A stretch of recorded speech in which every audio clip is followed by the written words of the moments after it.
우리가 작년부터 본질로 돌아가는 교회라는 표어를 세우고 함께 걸어가고 있습니다. 특별히 작년에는 말씀, 올해는 기도라는 주제 그리고 목표를 가지고 우리가 가고 있습니다. 그래서 이제 수요일부터 기도의 심장을 가져라라는 제목으로 우리 주제를 가지고 말씀을 나눌 텐데 저희가 참고하는 책이 있습니다.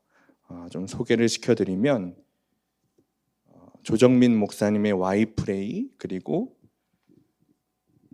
캠벨 몰간 목사님의 기도 바이블, 이엠 바운즈 목사님의 기도하지 않으면 죽는다라는 고전과 그리고 현 시대의 말씀을 잘 전해주시는 목사님의 책을 참고해서 저희가 함께 은혜를 좀 나누려고 합니다.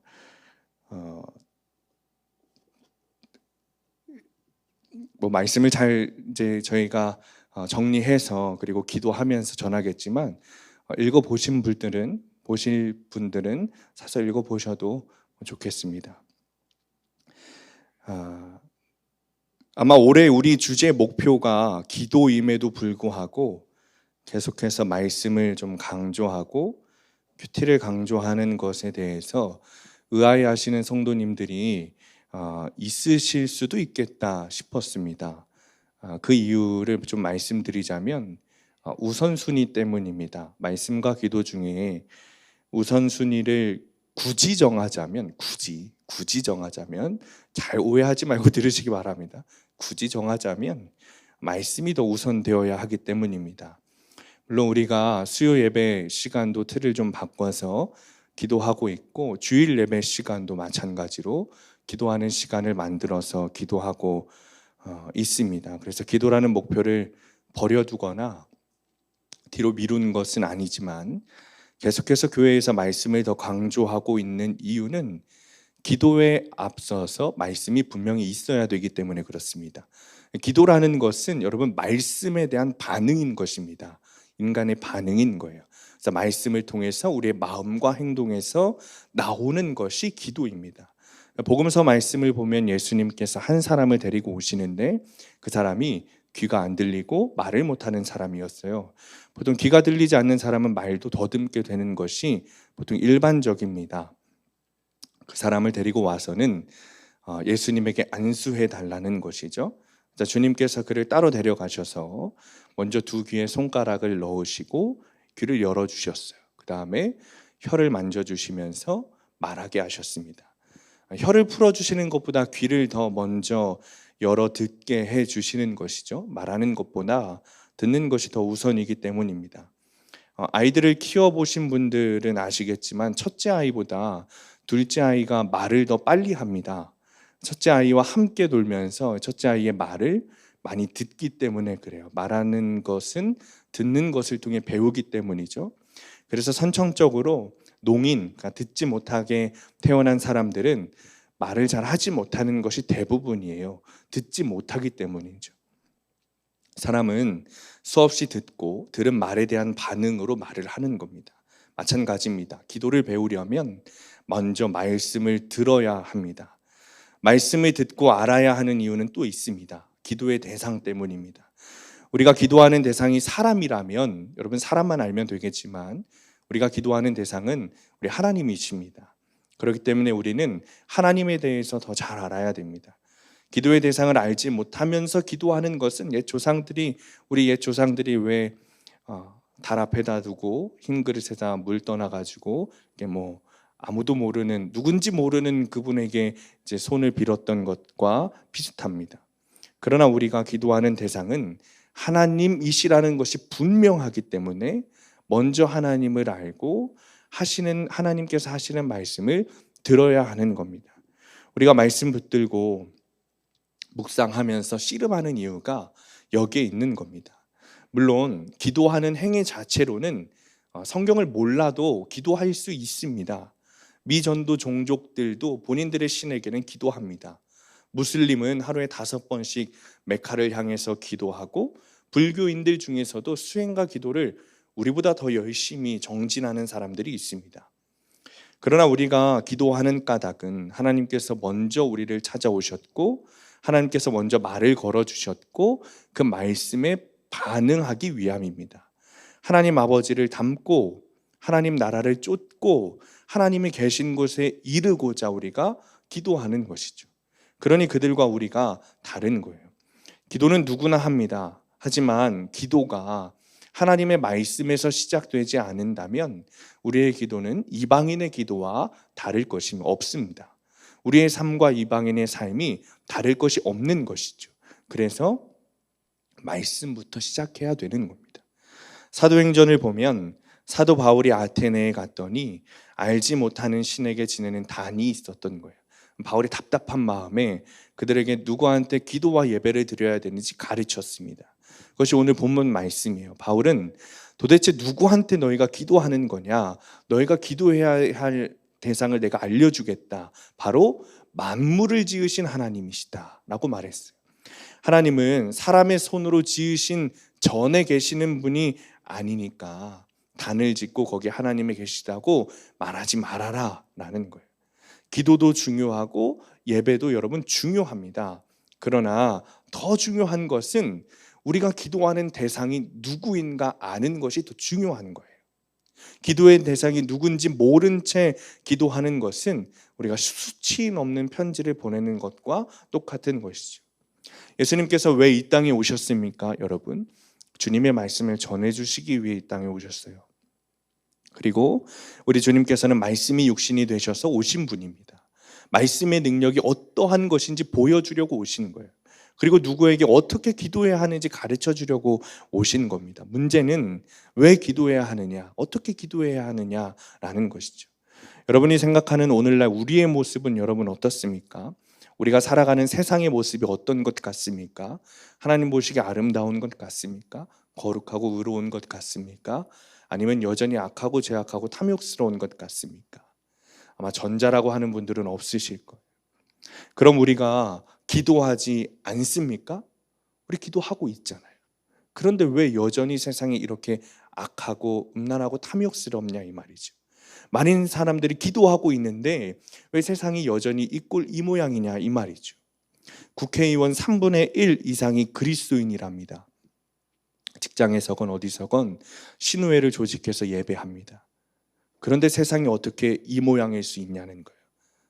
여러분, 근데 재밌는 게 뭔지 아십니까? 세상에서 싸워서 말리려고 가보면 같은 교회 성도들끼리 싸운다는 겁니다. 세상에서 비난하고 험담하고 욕하고 그래서 말리러 가보면 같은 교회 권사 집사끼리 싸우고 있다니까요. 주여 주여 부르짖으면서 목청껏 기도해도 내가 달라지지 않는다면 그리스도인은 무엇을 위해 부름받은 존재냐 이 말입니다. 그래서 기도의 첫 자리, 그러니까 모든 기도의 출발이 되는 바로 거기 하나님으로부터 시작해야 된다는 거예요. 하나님을 아는 것부터 시작해야 된다는 거죠. 우리 교회가 그래서 기도에 앞서서 계속해서 말씀을 보고 묵상하자는 것이 그것입니다. 사실 말씀을 읽는 것보다 더 좋은 기도는 없을 겁니다. 기도는 말씀에서 배우기 때문에 그렇죠. 예수님께서는 주기도문을 가르쳐 주셨어요. 가르쳐 주신 이유와 배경이 여기에 있습니다. 마태복음 6장 5절에 또 너희는 기도할 때 외식하는 자와 같이 하지 말아라. 그들은 사람에게 보이려고 회당과 큰 거리 어귀에 서서 기도하기를 좋아하느니라. 내가 진실로 너희에게 이르노니 그들은 자기 상을 이미 받았느니라. 그러니까 하나님께서는, 예수님께서는 외식하는 자와 같이, 그러니까 위선자처럼 기도하지 말라는 거예요. 위선자들은 사람들에게 기도하는 것을 보여주려고 기도합니다. 위선자들이 기도는 하는데 기도하면서 의식하는 대상이 누군 거죠? 하나님이 아니라 사람인 거예요. 그래서 그들의 기도가 외식하는 기도인 겁니다. 하나님께 하는 듯 하는 기도이지만 속으로는 사람을 향하여 하는 기도였던 거죠. 제가 우리 교회에 예배 순서도 바꾸고 여러 가지 바꿨지만 설명을 드릴 시간이 없어서 좀 변화시키지 못한 것들이 몇 가지 있어요. 몇 가지 예를 들자면 예배 순서자의 자리입니다. 그러니까 제가 주일에 준비 찬양하면 이 옆에 자리에 앉아서 찬양하는데, 언젠가는 좀 설명을 드리고 동일하게, 여러분들과 동일하게 좀 회중석에서 앉아서 찬양하다가 예배가 시작되면 올라오려고 합니다. 사람들을 바라보는 것이 아니라 동일한 예배자로 하나님께 예배하는 마음으로 좀 그렇게 하고 싶어서 그렇습니다. 대표 기도자들도 동일합니다. 그러니까 앞에 나와서 기다리는 것이 아니라 회중석 맨 앞자리에 앉아서 순서가 되면 올라와서 기도하게 하려고 합니다. 기도자와 헌금 봉헌자가 가운 입는 것도 동일해요. 근데 본래 가운은 사실 그런 의미가 아닌데, 많은 교회에서 가운을 입는 것들이 사람에게 보여지는 것으로 좀 변질이 되었어요. 그래서 예배당의 모습이나 예배 형식도 사람에게 보여지는 것이 아니라 오직 예배를 위해서, 주님을 위한 예배로 좀 변화시키고자 하려고 합니다. 그런데 기도도 똑같다는 거예요. 기도도 사람에게 보여질 수 있다는 거예요. 사람에게 보이려고 하는 것도 문제인데, 더 큰 문제는 뭐냐면 하나님에게도 위선적으로 보이려는 자들이 있다는 겁니다. 속으로는 이런 막 생각을 하면서 겉으로는 거룩하게 기도할 수 있다는 거예요. 심지어 하나님을 향한 온전하고 순전한 동기에서 기도하는 게 아니라 사람들에게 보이려고 기도하는 거예요. 하나님이 아닌 사람을 향해 기도하는 거죠. 심지어 부지불식간에도 하나님이 아니라 사람을 향해 기도하는 자가 될 수 있다는 겁니다. 우리가 그런 자들이라는 겁니다. 사람을 향해 기도하는 사람들의 특징이 어떻죠? 그들은 회당 큰 거리 어귀에 서서 기도하기를 좋아한다, 오늘 말씀이 말하고 있어요. 일부러 사람들이 모이는 곳을 택하는 거예요. 사람들이 많이 왕래하고 시선이 집중되는 곳에서 기도하는 거죠. 큰 목소리로 기도하는 거예요. 왜 그렇죠? 기도 많이 하는 사람, 기도 잘하는 사람이라는 소리를 듣고 싶어서 그런 거예요. 내 기도 좀 들어보라는 거죠.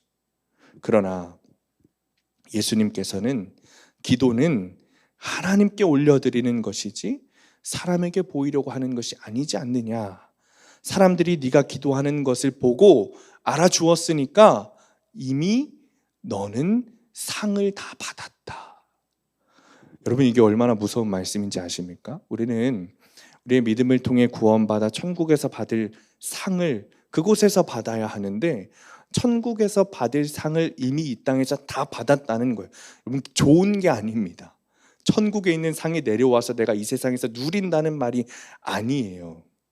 외식하는 기도하는 자는 구원이 없다는 말인 겁니다. 천국에서 받을 상이 없다는 거예요. 그리고 우리 예수님은 하나님이 우리에게 어떤 분이시며 그분을 어떻게 만나야 하는지 가르쳐 주셨습니다. 마태복음 6장 6절에 너는 기도할 때 네 골방에 들어가 문을 닫고 은밀한 중에 계신 네 아버지께 기도하라. 은밀한 중에 보시는 네 아버지께서 갚으시리라. 우리의 기도를 받으시는 하나님은 누구십니까? 우리 아버지이십니다. 예수님은 내 아버지께 기도하라 말했습니다. 하나님은 다른 누군가가 아니라, 여러분, 내 아버지라는 사실을 믿으십니까? 정말로 안다면, 정말로 믿으신다면 여러분, 내 아버지께 어떻게 나아가시겠습니까? 예수님은 대낮에 동네 어귀에서 기도하는 사람들과 완전히 다르게 골방에 들어가서 기도하라고 말합니다. 골방은 밀실이에요. 아무도 없는 곳, 하나님과 1대1로 만날 수밖에 없는 곳. 왜 골방에서 하나님을 만나야 되죠? 하나님 아버지께서 자녀와의 대화를 원하시기 때문에 그래요. 아버지가 원하시는 것은 자녀이지 자녀의 돈과 업적이 아닙니다. 하나님이라는 자녀의 존재 자체를 원하는 거예요. 자녀들과의 친밀한 관계를 원하시는 거예요. 그래서 골방에 들어가서 기도하라고 말씀하십니다. 하나님이 아버지이시고 아버지와 친밀하다면 그분과 둘이 할 이야기가 당연히 있지 않겠습니까? 옆에 사람이 있건 나가서 대표 기도를 하건 모든 기도는 하나님을 향해 있어야 합니다. 그러기 위해서 기도의 자리가 밀실이고 골방이 되어야 하는 겁니다. 제임스 패커 목사님이 기도란 의무를 지나서 기쁨에 이르는 길이다 라고 했습니다. 그러니까 처음에는 종교적인 의무감으로 기도를 시작할지 몰라도 그 길을 계속 걷다 보면 기도가 기쁨이 된다는 거예요. 그것이 기도의 여정인 겁니다. 왜 그렇죠? 기도는 대화이기 때문에 그렇습니다. 주님은 말씀하시는 분이고 나는 주님의 말씀에 반응하는 사람이기 때문에 그래요. 우리는 하나님 아버지께 기도로 뭔가를 요구할 수 있습니다. 그래서 기도는 크게 두 가지 유형으로 나눠질 수 있어요. 하나는 요구형이고 하나는 교제형입니다. 이 중에 어느 것이 바람직한가를 말하는 게 아닙니다. 어떤 사람은 하나님과의 교제를 목적으로 아예 산에 들어가는 사람도 있습니다. 옛날 수도사들 보면 사막에 가서 기도하는 거죠. 반면에 하나님과 교제할 줄 모르고 평생 죽어라 요구만 하는 사람이 있다면 하나님이 어떻게 반응하실까요? 아버지라도 여러분 자녀가 매일매일 와가지고 똑같은 것만 달라고 때를 쓰면 어느 날 고개를 돌리지 않겠습니까? 그래서 예수님은 기도할 때 중언부언하지 말라고 말씀하십니다. 마태복음 6장 7절에 또 기도할 때 이방인과 같이 중언부언하지 말라. 그들은 말을 많이 하여야 들으실 줄 생각하느니라. 아버지와 아들이 자주 만나서 오래 대화할 수 있습니다. 그런데 만날 때마다 아들이 똑같은 말만 되풀이한다면 어떨까요? 중언부언으로 번역된 헬라어 단어는 바톨로게오라는 말인데 말 더듬는 사람이 같은 말을 반복한다라는 뜻입니다. 초대교회 시절의 수도사들로부터 시작해서 영성 수련을 위한 기도 방법이 있습니다. 예수 기도라는 이름의 기도인데 온종일 주 예수 그리스도 하나님의 아들이시여 이 죄인에게 자비를 베풀어 주옵소서라는 기도입니다. 이 기도를 계속 반복하는 거예요. 근데 자칫 잘못하면 그런 기도도 중언부언 될 수 있는 거죠. 왜냐하면 아버지 되시는 주님을 느끼지 못한 채 같은 말만 계속해서 되풀이하기 때문에 그렇습니다. 다른 종교에 여러분 주문형 기도가 얼마나 많은지 모릅니다. 우리의 기도도 그럴 수 있다는 거예요. 여러분 주기도문에서 주기도문 여러분 생각해 보세요. 주기도문에서 기도가 빠지면 뭐가 되는지 아십니까? 주문이 되는 거예요. 주문. 기도의 본질을 잃어버리면 주기도문이 아니라 주문이 되는 거라니까요. 그러니까 의미 없이 반복해서 드리는 기도는 조심해야 하는 겁니다. 누가복음 15장 탕자의 비유에서 맏아들과 아버지의 대화가 있죠. 집 나갔던 둘째 아들이 들어오니까 아버지가 송아지도 잡고 반지도 해다 막 잔치를 하는 겁니다. 그러자 이 맏아들이 못마땅하게 여겼어요. 그러니까 아버지가 나와서 맏아들에게 잔치에 참여하라 이렇게 권하니까 아들이 이렇게 말하는 겁니다. 나를 위해서는 살찐 송아지는커녕 염소 새끼 한 마리도 잡아주지 않지 않으셨습니까? 라고 말했어요. 그러자 아버지가 기가 막힌 표정으로 이렇게 이야기하는 거죠. 얘야, 너는 항상 나와 함께 있으니 네게 다 내게 아니냐. 이 첫째 아들은 여러분 아버지를 아버지로 여기지를 않은 겁니다. 아버지의 것은 다 아들의 것인데 아버지로 여기지 않으니까 그렇게 마음이 드는 거죠. 예수님은 하나님을 아버지로 경험하는 것이 기도의 출발이라고 말씀하고 계십니다. 아버지와 친밀하면 아빠라고 부릅니다. 아버지와 아빠의 어감이 굉장히 다르지 않습니까? 아빠라고 부르면서 무게 잡을 수 없는 거예요. 근엄하게 할 수 있습니까? 없습니다. 친밀하게 다가갈 수밖에 없습니다. 중언부언하면서 기도하는 이유가 뭔지 아십니까? 우리 주님 아버지를 신뢰하지 못하기 때문에 그래요. 하나님이 아버지가 아닌 것 같기 때문에 그래요. 아버지로 여겨지지가 않는 거예요. 아버지가 도무지 해줄 것 같지 않기 때문에 같은 요구를 되풀이하는 거예요. 그러니까 믿음이 없으니까 중언부언하는 거죠. 어제 한 기도 또 하고 오늘 하고 내일 또 하는 겁니다. 하지만 강청하는 기도와 중언부언하는 기도는 다른 거예요. 중언부언하는 기도는 이방인들의 기도입니다. 그들은 기도도 오래 하고 유창하게 해야 신이 즐겨 듣는다고 생각합니다. 기도의 전제가 잘못되었어요. 반면에 강청하는 기도는 기도를 멈추지 않는 거예요. 아버지의 면전에서 떠나지를 않는 겁니다. 흔들리지 않는 믿음의 태도인 겁니다. 하나님을 아빠로 부를 수 있기를 바랍니다. 아빠한테는 똑같은 것을 계속 졸라댈 필요가 없습니다. 오히려 그것은 하나님 아버지에 대한 예의가 아닙니다. 하나님을 하나님으로 신뢰하지 못하는 것입니다. 중언부언하는 것은 하나님을 하나님으로 대접해드리지 않는 아주 대표적인 일인 겁니다. 하나님이 누구신지도 모르고 하나님의 능력을 신뢰하지 못하면서 끊임없이 기도해봐야 여러분 그게 무슨 소용이 있겠습니까? 떼쓰는 거죠. 하나님이 우리 아버지시라고 믿어지신다면 그냥 그분께 대화하는 거예요. 그래서 기도는 하나님을 하나님으로 우리 아버지로 인정하는 행위가 기도라는 것이죠. 마태복음 6장 8절에 보면 그러므로 그들을 본받지 말라. 구하기 전에 너희에게 있어야 할 것을 하나님 너희 아버지께서 아시느니라. 우리가 중언부언하지 않아도 되는 이유가 여기 또 있는 겁니다. 하나님 아버지께서 우리가 구하기도 전에 우리에게 필요한 것을 알고 계시다는 거예요. 하나님을 아버지로 경험한 사람은, 여러분, 하나님을 아버지로 경험한 사람은 우리가 필요한 것을 요구하는데 시간을 사용하는 게 아니라 아버지를 알아가기를 더 많이 시간을 사용합니다. 아버지와 대화하는 것에 더 시간을 사용하는 거예요. 예수님은 하나님을 아버지로 부르시기를 기뻐하셨습니다. 겟세마네 동산에서도 간절히 기도하실 때 아빠, 아버지라고 부르셨습니다. 왜 그렇죠? 하나님은 우리의 필요를 이미 다 알고 계시기 때문에 그래요. 주님의 능력을 믿는다면 요구하는 걸 많이 하는 것이 아니라 주님을 알아가기를 더 많이 하는 겁니다. 예수님께서는 하나님 아버지의 선하심을 아시기 때문에 내 뜻대로가 아니라 아버지의 원대로 하시도록 자신을 내어드립니다. 하나님을 아버지로 경험하는 것이 여러분 왜 중요합니까? 아버지께서는 선하신 분이시고 아버지가 주는 것은 무엇이든지 자녀에게 최선의 것이고 아버지는 궁극적으로 자녀를 보호하신다는 것을 이 아들이, 자녀가 믿기 때문에 그렇습니다. 내 아버지는 나를 보호하신다는 사실을 알기 때문에 그래요. 자녀가 하나님을 아빠로 부르는데 그 요청을 거절하시겠습니까?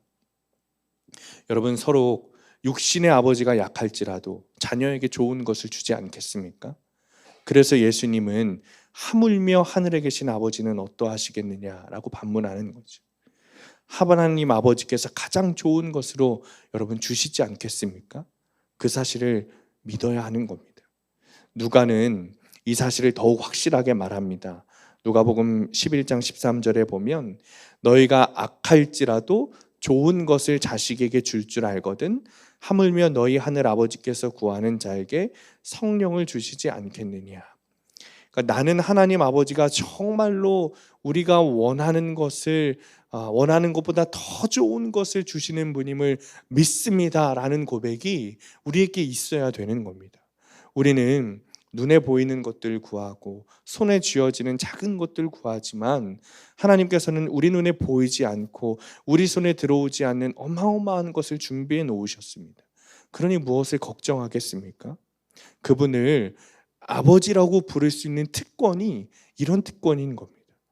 그리고 아빠 하나님께 나아갈 때 마음 가운데 모든 근심과 염려와 불신이 떠나가기를 축복합니다.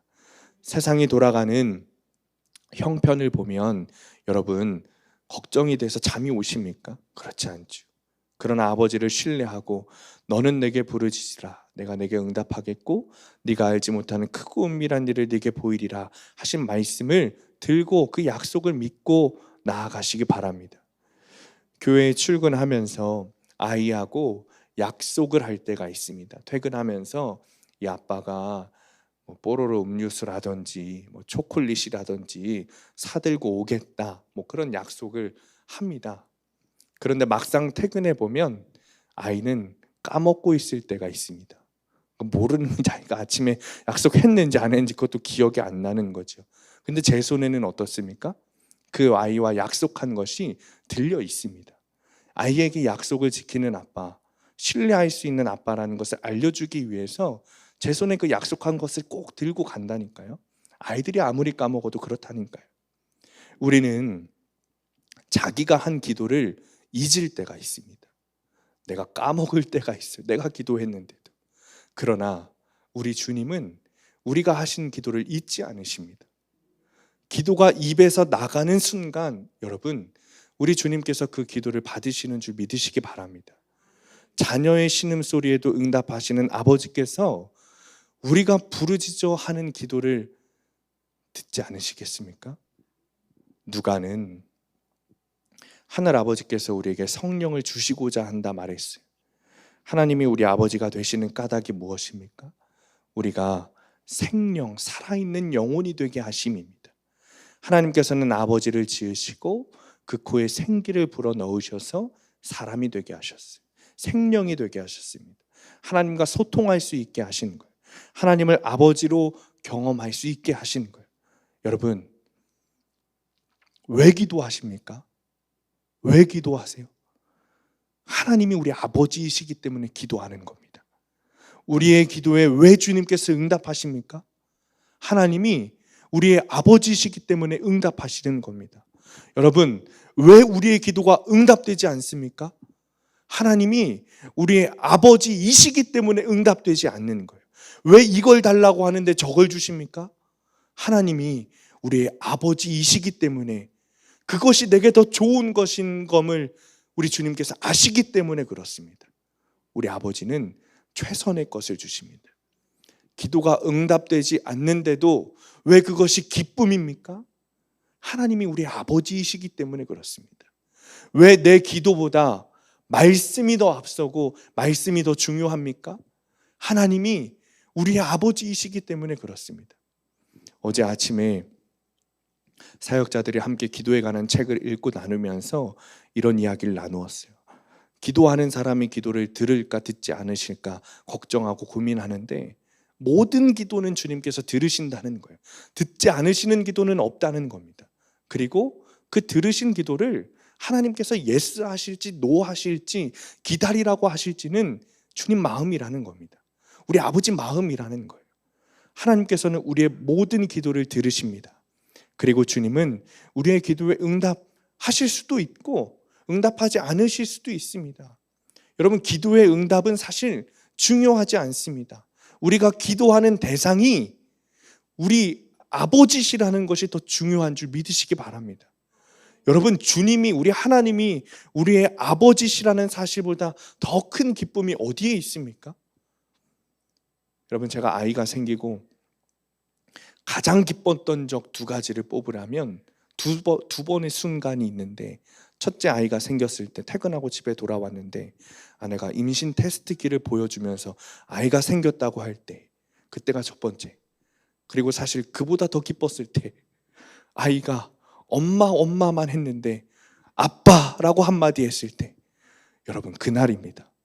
여러분, 저는 정말 그날 그 두 순간에 이건 정말 그냥 표현이 아니라 주저앉아서 울었습니다. 기뻐서 울었어요. 우리가 하나님을 아빠라고 부를 때 하나님도 그처럼 기뻐하시리라 생각합니다. 그러니 여러분, 기도할 때 때만 쓰지 마십시오. 때때로 잠잠히 하나님을 묵상하는 거예요.